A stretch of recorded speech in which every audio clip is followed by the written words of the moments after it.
they earn taxes. That's how the chunk of Chola's income came in.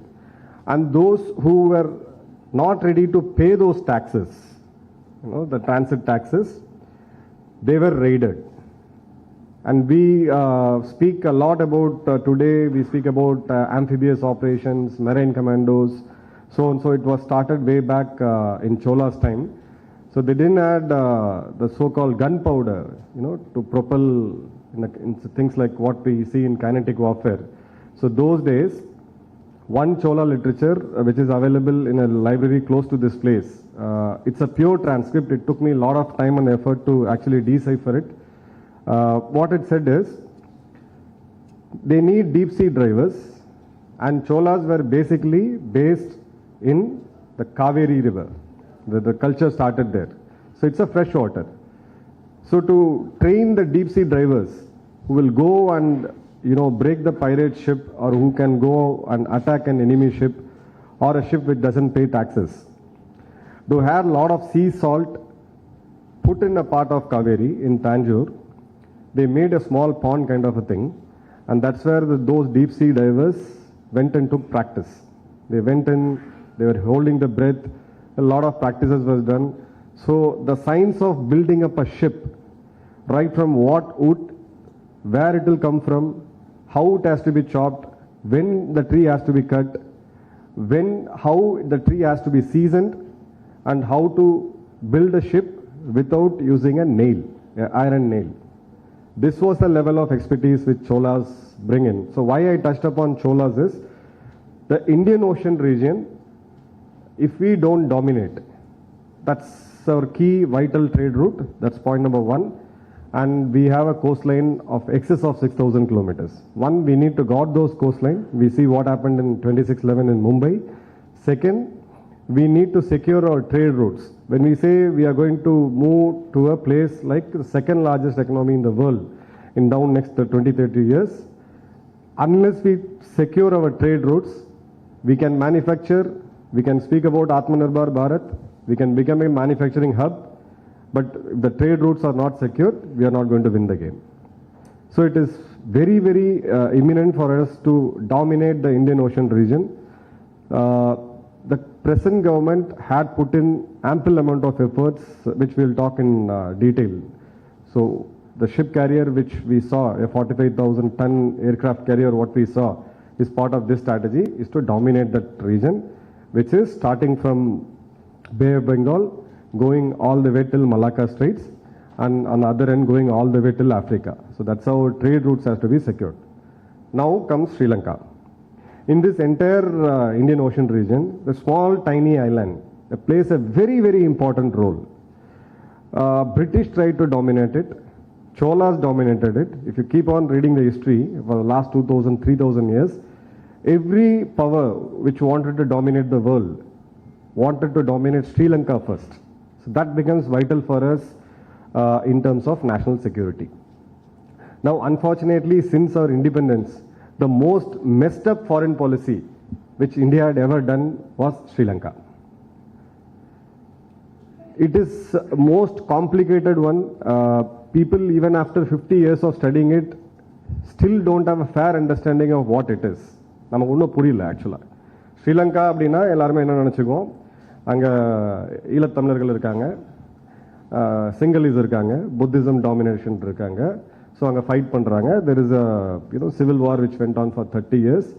And then India went in, the IPK forces went in, we came back, one of our prime minister got assassinated, later that organization was banned, and eventually it came to an end in 2009. Now things are all okay. It doesn't work that way.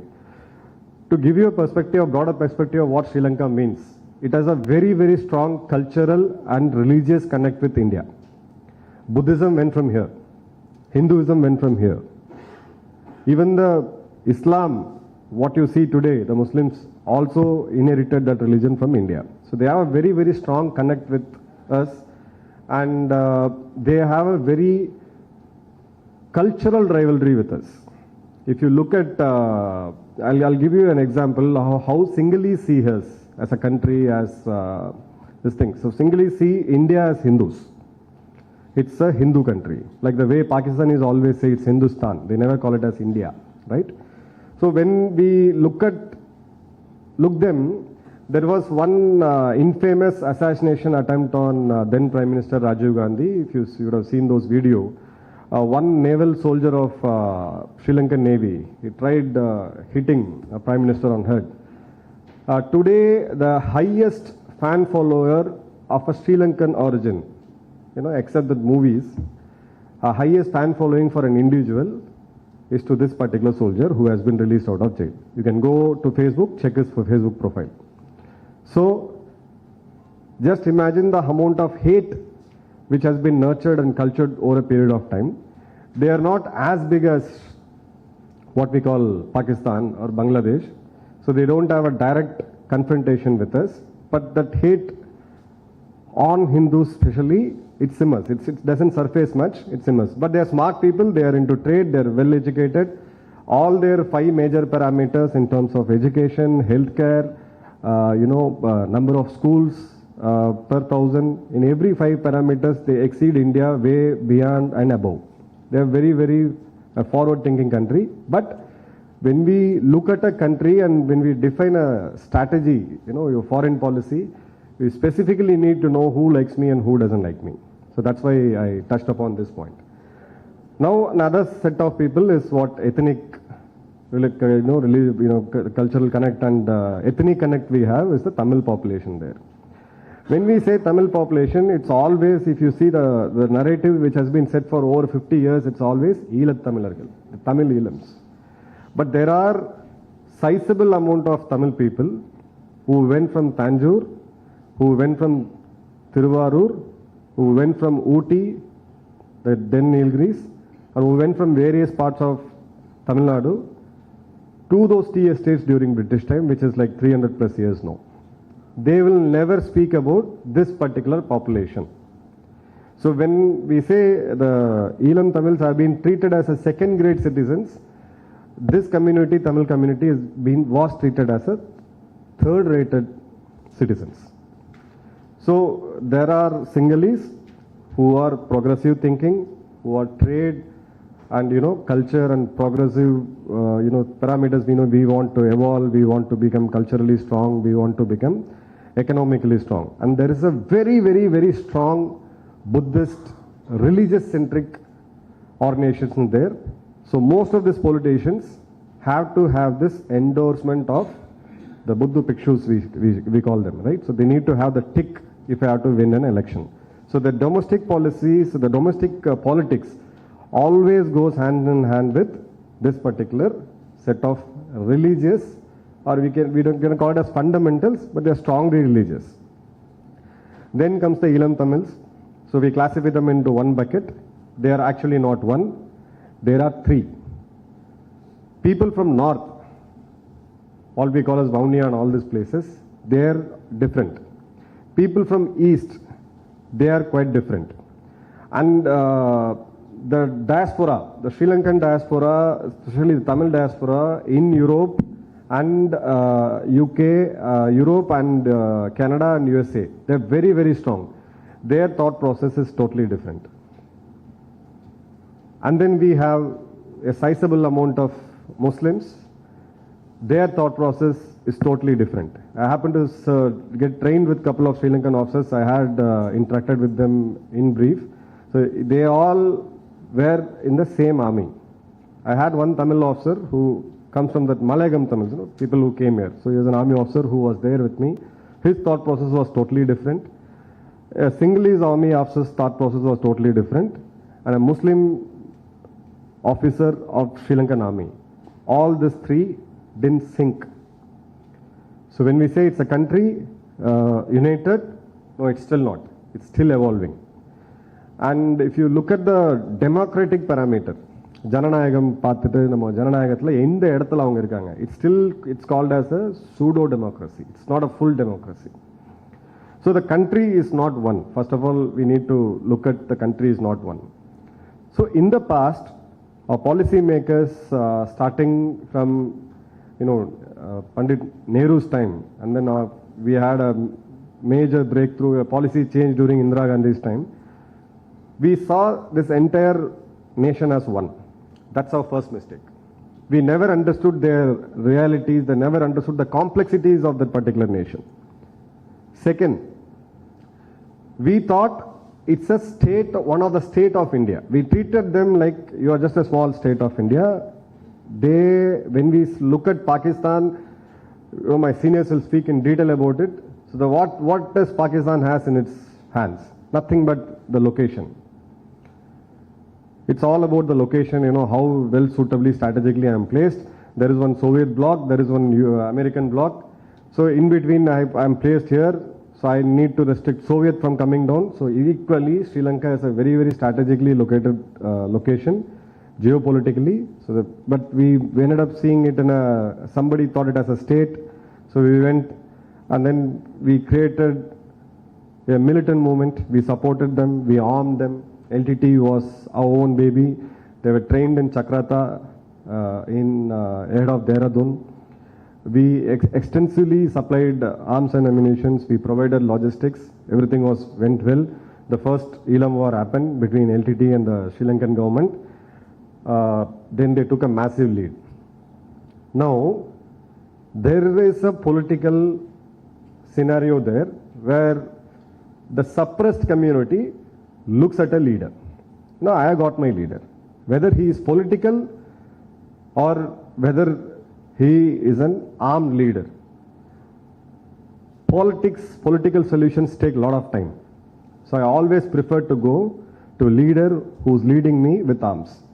And somebody who has closely studied LTT knows they were one of the most disciplined and I would say the brutal laws applicable force of those times. They were literally brutal in terms of the discipline. The cadres cannot get married. They cannot fall in any of the human emotions like love and all this. They cannot go into any form of drugs and they cannot go into alcohol. They have a very, very specific way of getting trained and they were a very, very motivated force. So this thing went on. Later we had a couple of coalition governments. Later when Rajiv Gandhi came in, so he wanted to establish himself as a leader. When we say today, our Prime Minister Modi as Vishwaguru, a lot of our followers say he's a Vishwaguru, the world leader. I'm the guru of the world. I can solve things. It took more than 50 years of public life, 13 plus years as Chief Minister, 8 plus years as Prime Minister of the world's largest democracy. Even now, we have not reached that place. But Rajiv Gandhi, unfortunately, with all the new set of people he had, he said, this is the right opportunity for me to project myself as, as a world leader. So I need to influence the SAARC nations, out of which Bangladesh was already done and dusted. So my point is, I'll do some magic wand, I'll do something, solve this so-called problem which has been running on for 70 years. This is quoted in one of a book, in one of our autobiography. I'll give you the link later. But the problem is, nobody understood this is not a problem which started post-British. Like we Sai Deepak keeps on deciphering that what we see today is not the post-47 phenomena. It's been going on for years. We see it in that way. That's how histories have been written. Similarly, here also, we devised our foreign policy. One day, Rao was told, pick up the LTT leader Prabhakaran, get him to Delhi, and an accord has to be signed between India and Sri Lanka. Now imagine there is a conflict between two groups in one nation, and then the third nation wants to intervene. The leader sums them up, கூப்பிட்டு வச்சுட்டு எல்லாரையும் வச்சுட்டு சொல்கிறோம், நானும் இவரும் ஒப்பந்தம் போட்டுக்கிறோம், அதுக்கு நீங்கள் ஒத்துக்கணும். The problem is actually between A and B. C and B signs an agreement between Jayawardene and Rajiv Gandhi saying that this is the right solution. So LTT was supposed to disarm. 13th amendment of the constitution, 13 alpha, 13A amendment has to be done, which in a simpler terms to be put, one central government controls the entire Sri Lanka, out of which the Tamil said, no, we need to have our own provincial rights. They call it as a province, nothing but a state. So state should have its own law and order, revenue, so and so, the way each one of a state in India has been done. The solution offered was something like a union territory. All said fine, but we'll put a governor there. He will govern you. The laws applicable by the center is applicable to you. That is how it has to be. So the negotiated term should have been something like a Delhi. It's neither a state nor a union territory. Still state controls a lot of stuff. So that was also not done. So they went back.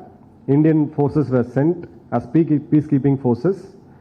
One of the veteran officers could tell you what weapons we carried to Sri Lanka. We were told that it's a very, very minor force. You just have to hang around there. Nothing is going to happen. Disarm LTTE, make them they surrender the weapons, get them to the political table. Whatever which was signed between Rajiv Gandhi and Jayawardene is the end of story. So later, when they went for a surrender, they were killed by Sri Lanka. Something went wrong. LTTE picked up the weapons, and then Prime Minister saw a very, very nice opportunity there.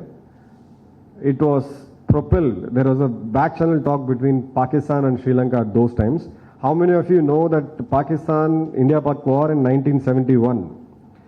The Pakistani Air Force was landing in Sri Lanka. They were refueling and then were going to Dhaka. So they were not so friends as we think that, today's every media says that, they are very good friends. They were not. So at this point of time, we went to ensure peace and we ended up fighting LTTE. When we ended up fighting LTTE, the picture was so bad. I happened to speak to one of officer who served in IPKF, a young major, now a very senior veteran who settled in Bangalore. He said after the IPKF forces were withdrawn, so the place where they landed up is Chennai, then Madras. When they came out of the port from the ship and they went all the way till the central railway station to go to the respective places either on leave or on this thing, they were abused as rapists. They were abused as murderers, they were abused as thieves, and they were abused in possibly the worst form of, galis in Tamil. No other nation had ever welcomed their soldiers with this. This will kill a soldier. You don't have to shoot him. It literally kills a soldier. A soldier fights on the orders of the government of the day. It's an institution which comes under the government, elected government. For whatever reasons, the local politics got so messed up, so the entire thing went for a 6. Then later we know what happened with Rajiv Gandhi. He was assassinated in the very same Chennai. A lot of political happenings happened here. Then we summed up in 2009, 10 years of UPA rule. That's possibly the maximum mess you would have ever created. Any simple logic. Either I be with this party, I win his loyalty, I hold with him, at least he stands for me. So now we are in a situation, the Sinhalese doesn't trust us, they hate us. Plain, period, simple. The Tamils don't trust us.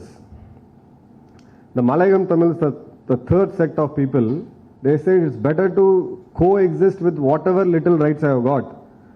So they are kind of co-living with Sinhalese in south of Sri Lanka. Namakku ipo yarume friends kedadu, ellarume enemies. So this is a classical example of, taking a sword and fighting, and then you end up hitting everybody. It's like that, the mass wrestlers come in WWF and then something happens, everybody punches everybody. That's what we precisely did. This was supposed to be our foreign policy. So we aided in the final war. By then LTT was branded as it was declared as a terrorist organization, and the war came to a brutal end. Now, as a responsible nation, when we say we are the first responder in terms of natural calamity, tsunami, anything, even now we had sent our vaccines and medical aid and whatnot. The 3 lakh people, 2.5 lakhs to 3 lakh is the rough estimate of people who were killed in that war. Those people should have been saved. If we would have made an attempt to do that, we would have been in a very, very dominating position today. Lot of things cannot be undone. I keep, talking to my Sri Lankan Tamils, people who are involved in this decision making and all. I keep telling that, if I refer Rajiv Gandhi's assassination, see, you killed my prime minister. Then a step before they'll say, IPKF, you entered my country, you killed our people, so what do you expect us to do? Then we further go. Then we say, no, we only created you. Then this never-ending argument continues. So coming to the present, the Chinese domination was started way back in 2014 and 2005 and 6, peaked up in 2015. Right? And then by then Rajapaksa was very strong because he, cleansed this entire thing. The civil war came to an end. He seemed to be a mass hero. So then we had one family rule. The Mahinda Rajapaksa, the Kotabaya Rajapaksa, and there are a lot of Rajapaksas. Their cabinet decisions were taken on a dining table. One of the senior most bureaucrat of Sri Lanka told me this. So this guy, when they started ruling, they said, okay, now it's time for us to teach India what we mean. What importance I have got. நான் எவ்வளோ முக்கியம் அப்படின்னு நான் காமிக்கணும். அப்போ நான் எதிரி நண்பனாக தான் பார்ப்பேன். So I went to China. So we took Ambantota port.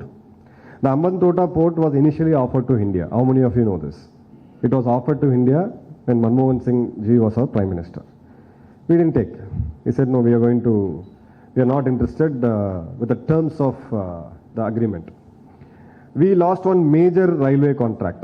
The Indian Railways lost a major railway contract for one simple reason. We were not able to file the tender on time. Can you believe this? A country where you need to put in your influence, where your number one enemy is influencing the place so much with so much of money and power. When something like a railway critical strategic infrastructure comes up, நம்ம என்ன சொன்னோம்னா கொஞ்சம் time வேணும், extend பண்ணுங்க கான்ட்ராக்டை, time வேணும். மூணாவது time அவன் சொன்னால் டைம்லாம் கொடுத்தாச்சு, நீங்கள் ரேட்டை கூடியா முதல்ல. Making it simpler. So we couldn't do anything. So the Chinese domination went on and on. To an extent, there are places, almost 50-60% of signboards in Colombo. Today, there is Sinhalese official language, Tamil official language, English, and there is Mandarin. It has gone to that level. Now, what happens is, when we see border, we always imagine Kashmir, Gujarat, Rajasthan, Punjab, Wagah border, everybody salutes. And to the east of us, Arunachal Pradesh, all the way till Leh Ladakh, this is our border.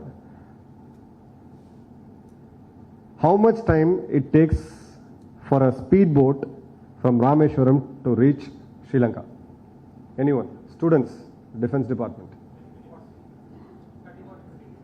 Less than 30 minutes. So our enemy is as close as 30 kilometers from Tamil Nadu. From Sri Lanka, our strategic assets, the nuclear power plant of Kudangulam, or even what we see in Kalpakkam, they don't have to deploy any major high-end missiles. We are just closer to, inviting disaster is one. So Himalayas, we cannot change the terrain. Nothing can be done. It's the way the nature has given us. But as far as Sri Lanka is concerned, we are dominating because if at all Chinese Navy has to do something in Sri Lanka, their mainland and here, it's quite far away. We are quite dominating. It's just hardly a stone throw away distance. We are away from Sri Lanka. But we slowly we started giving away our presence.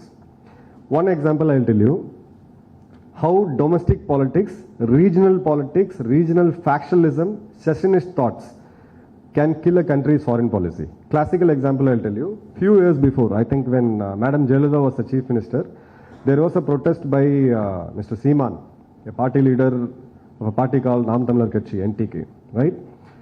They said the Sri Lankan army officers who come here for training, we have a staff college, Defense Services Staff College in Wellington, OT, where it's like a management course of an tri-services, Army, Navy and Air Force. all the generals and the senior people has to mandatorily undergo. It's a very, very competitive one. So even the Sri Lankan officers, we used to train them. Now this guy said, no, they have killed us, you should not train them. They did some ruckus. Now those officers are getting trained in Pakistan Military Academy. So what it makes? A military academy is a place where it's not just about a military training. It's where you inherit a culture. It's where you inherit a soldiering. When OTA, if you come and see in Chennai, if you see, look at officers come from Bhutan, officers come from all the way from Papua New Guinea, people come from Burma, Thailand. All those officers who get trained, the men and the women who get trained, say Jai Hind. They eat our food. They follow our rituals. They say Jai Shri Ram. Everything what Indian Army does, they do. So when they go back, when they raise up their ranks and one of them becomes the generals in chief, it becomes easier for us to have that relationship. Now instances like this, we have broken it. Now we also mixed up with all these complexities which we created for our own self. Now comes the Tamil Nadu politics. So one of the DKs, the ADMK and the DMK, one of them will support, the other one will oppose. Now alternatively the other one will support, this one will oppose. So there was a time one of our chief minister was given Z security because of threat from LTT. And after 5 years, she himself was supporting. Okay, Tamilagathil Ilai Malandal, Ilangayil Ilam Malarum. Very, such a sweet language. We can just crystallize it, communicate it so much. It gives, a bit of dose to you. You can all start crying. ரொம்ப ஈஸியா தமிழ் வந்து அவ்வளோ ஒரு பியூட்டிஃபுல்லான ஒரு language. நம்ம ரொம்ப அழகா இன்னைக்கு அப்படியே ஒரு கோட் கொடுத்து நான் பேசினேன் அப்படின்னா அழ வைக்க முடியும், சிரிக்க வைக்க முடியும், யார் என்னன்னே தெரியாம நம்ம அழுதுகிட்டு இருப்போம். That's what happen. 2009 when this civilian killings happened, LTT they took arms, they have to face the battle, the outcome of the battle, no doubts, it's soldiering. But when the people got killed, none of these parties could do anything. At this time, we had DMK in the government, not only in the state, they are also in the center. They couldn't stop it. So we had this, we have what we call that 26 parties coming together, raising hands and forming a government. I pray to best of the gods I know, I trust, such a thing should never happen to us, at least for the next 20 years, because the country is facing such a challenging situation. Today, we are trying to recalibrate the policy. When you say recalibration, it has to start from the beginning. We need to do it. So that's how our Prime Minister landed up in Jaffna, the first Indian Prime Minister to land up in Jaffna. We said, okay, we can't do anything about undo the war and get the people back. What we can do is to rehabilitate them. The first and the foremost thing which is needed for that is to build some houses where people are living in open. So we built around 50,000 houses. We gave direct aids. And the university in Jaffna, Yalpanam, is one of the pride. You should go whenever, if you all plan a trip to Sri Lanka, do visit that university. It's a treasure hunt of our culture. It's a treasure hunt of our culture. You can just keep endlessly seeing where we were, what were the mightiest nation we were at one point of time, at various points in the history. So we helped them rebuild that library. There's a touch to it, right? And then we had scholarship programs. A lot of Sri Lankan students who became orphaned during war, they all come and study in Pondicherry University, in Madras University, a lot of other places. So all these exchanges were done. So we didn't beat the drums that we did this. Edu perisa pesikla. There is again Rajapakse's government was thrown off, and he blamed RNAW for that. RNAW, the Indian Research and Analysis Wing, is the sole cause for me to lose this election. India influenced our election. I leave it open. Whether we should influence, whether we influenced, it's up to you to decide. But this was the criteria. Then Shri Sena's government came in. We were trying to mend up our ties. Lot of Chinese contracts were put in scrutiny. Lot of it was removed. But by then, they fell into the trap which China has already set, which is nothing but a debt trap. With the current statistics, with best of the economists, if they start repaying the loan with double the amount of taxes, currently we pay 30% income tax, 10 to 30%, then we pay around 18% GST on most of our services we avail, products and services. If we double this, it will take, and with a growth rate of 5% and above GDP, Sri Lanka will take minimum a century to repay the Chinese loan, which clearly means they cannot repay the loan. Now what if you don't repay the loan? The lender is going to say, I'm going to take your property. Right? You go for a home loan, you default your EMI for 3 months, the guy is going to say, leave your house and I'm going to take your house and auction it. Similarly, that's what happened in Ambantota, 19 years of lease. 19 years is good enough period. The Chinese have completely dominated it. Certain confidential information, I can't stand in the podium and divert it, but it's quite serious. And Sri Lanka now says, no, we will not let any country use our soil for a military purpose. Now we had a Chinese spy vessel, Yangwang 5, landing up in that port, which was welcomed by Sri Lankan authorities, which could pick up all those things. And in fact, we had to postpone one of our major missile test, which was supposed to take off from Odisha. So that's the kind of threat we have today. So now something has to be done. So the three stakeholders has to be engaged. One is the Sinhalese who runs the government. One is the Sri Lankan Tamils, the Elams, and also the Malayalam Tamils. And there is a strong demographic change which is happening in the coastline. South is already changed. Now north and east, there is a lot of demographic changes which has been done. Funded by Pakistan, funded by China. 3 months before, there was a video. Our media is too busy in covering a lot of things. 4 months before, the locals from Jaffna, a nearby village, they stopped a suspicious car. Somebody was there in the car. They moving around in the middle of the night. They stopped and they pulled out the people and then they said, "Yarin paakalam" appdin solite. The guy who was sitting inside was a Pakistani ambassador to Sri Lanka. And there are 5-6 Sri Lankan army personnel who are in the civil clothes. So they just pushed and they roughed off, and then this vehicle was stopped, the video was taken, the face was literally visible. It was a Pakistani ambassador. Now when we all are happy, so happy, Pakistan is gone, Pakistan is down out, they've been begging, wheat, blah, blah, blah. So they are still active. And they are pinching a nerve which is very, very archaic to us. It's very, very, very, very close to us. So now what will happen? This is the geopolitical dimension. Now coming to a major, major problem which Tamil Nadu is going to face, which is already facing, which Punjab, which has been facing for quite some years, is the drug mafia.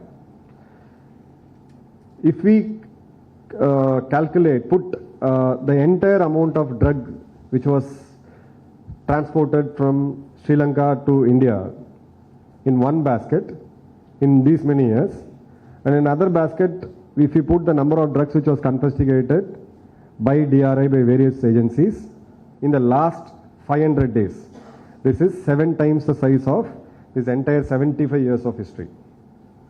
Tons and tons of heroin, tons and tons of cocaine. Lot of narco is just not just about ganja. God forbid, we don't have a single infrastructure in the country which can rehabilitate a person who's addicted to heroin or cocaine. It's a reality. Forget about alcohol, ganja and all. I'm talking about there is no infrastructure. It's a one-way journey. If you go, you're on. That's it, and you become a social liability. So we have a serious narco threat coming from Sri Lanka. We have a serious demographical changes. If you keenly observe, right from Odisha till Kanyakumari and all the way till Rana of Kutch, this entire 6,500 km, there is a demographic change which has happened. You don't have to do any research, just do a simple go to a Google map, see, you just zoom into a level, you can see demographic changes, what I mean actually here. If those coastline is also changed and our coastline is also changed, then our Coast Guard has to be increased to a level where we don't have that much of money to spend on our defense. We spend less 2% of our GDP. And we can't keep building aircraft carriers and navy and a mightier navy just to control this. It's better we control them right now. So today we are in a phase of recalibrating. We are in talks with the Tamils there. We are assuring them the 13th A amendment of their constitution provide them the basic dignities of life, the food security, place to live, உண்ண உணவு உடுக்க உடை படுக்க இடம். Sorry மாற்றி சொல்லிட்டேன். உணவு உடுக்க உடை படுக்க இடம். இந்த மூணுமே வந்து அவங்களுக்கு அஷ்யூர் பண்ணணும் அப்படின்னு சொல்லிட்டு தான் we are getting this entire thing now. Our couple of ministers have visited. Our foreign minister Jaishankar has been visiting there very, very frequently. The state BJP president of Tamil Nadu, Mr. Dinamalar IPS, is also visiting this. A lot of other visits are planned in the future. Is to start with 13A and move it towards a statehood to secure north and east of Sri Lanka and to make direct investments in those locations and to have a win-win partnership. So you could see lot of things happening in this spectrum. One example is the ship connectivity, passenger ship connectivity between Karaikal and Jaffna. Port connectivity, airport. There are 3 more airports are going to come up. So we want to open up the trade. We want to open up the cultural connect. There is a very, very strong cultural connect in terms of Saivam and Malayam. Right? There are two things. You go to that places. We have a lot of temples which are like still not being taken care. So we need to revive it. We need to assure them a promising life for their future, for their children. And in return, we need to secure our very important geopolitical border, which is the India and Sri Lankan this thing. Second, why we are just hurrying up in this is the right time. $3 billion plus of credit line extension. $3 billion அதிகமா நம்ம கடன் கொடுத்திருக்கோம். The government has to listen. When we say fishermen, why are we not doing about anything? When we go for a geopolitical negotiations, when the foreign minister goes and speaks to them, there is no emotions. Disconnect emotions from your policy making. We have been made fools. We have been made fools for these many years, mixing up these emotions. In the end of the day, we ended up did nothing. We ended up doing nothing for them. Either it benefited us, nor it benefited them. So today we are in a place of where we are going to give them the life, a bare minimum guarantee of a statehood with limited provincials, but not quote unquote, not a separate country. That's a distant dream. In today's world, there is no way that a country can go in and walk into another country and carve a different country out of it. That's not possible. So we're going to do that. We're equally going to engage with Sinhalese. So we do have a cultural connect, I said. It's not that all of them are against us. We need to slowly change their mindset. They have realized what a family rule, a dynasty rule in a modern democracy can do. That's the best example. We don't have to look left, right, out and center. Just look at what Rajapakshes and families have done to them. That senior bureaucrat whom I was quoting, I said, is it a joke or is it really happened? He said it really happened. So this guy is 2 years before, there was some sustainability conference which was happening in Norway. So Rajapakshe went and said, see, I'm going to be the first country who I'm going to go completely organic. The world should learn from me. I'm going to make the entire country organic. Yes, you can make it. It has to have a plan, right? And tomorrow, it's like somebody says that, tomorrow I'm going to have a 6-packs. I need to work. I need to work towards it. So he went back. He said, I've committed this. What can be done? So his other family member, who's a minister in charge for that agriculture, he said, we'll stop importing fertilizers. Organic fertilizer. We'll start importing synthetic fertilizers. It does 2 things to us. One, we will force people to go organic. Second, we will cut down our imports so that we can save our dollars. Wonderful idea, right? So they did this. It was a food surplus country. They ended up destroying the entire agriculture. They couldn't manage the pest because pesticide was stopped. The farmers were already, were doing that. Farming is not an easy business. I'm into farming, I'll tell you, I assure you. So it was so bad. they ended up importing food, and they were running short of organic manure. You heard of the famous Chinese ship which came and supplied organic manure. It ended up being a Chinese shit actually. It was not organic manure. So it's a classical example of how a dynasty, a family can actually destroy a nation. So we are into the phase of recalibration.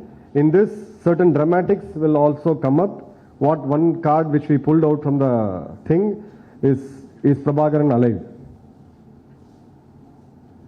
He may be or he may not be, but he is a brand in which all these differences will settle down and come together. There's one good friend of me, I cannot name it, he is laughing.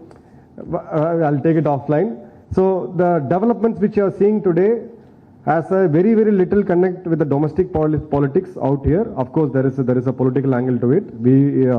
Anybody will try to reap it, but it is more towards geopolitical connect with Sri Lanka. So I'll end up here. We'll take up the questions. Tinku, should we get up the questions now or the next panelist comes in? Okay, done. Thank you. Thank you, Jain.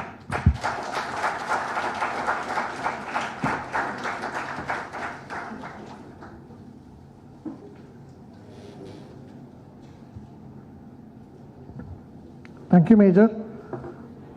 Tinku, do we have the break? Yeah, we just have a short break for 5 to 10 minutes. We have chai and coffee served here, so we can just have your cup of chai and coffee, and then we can regroup exactly in 10 minutes for the next session.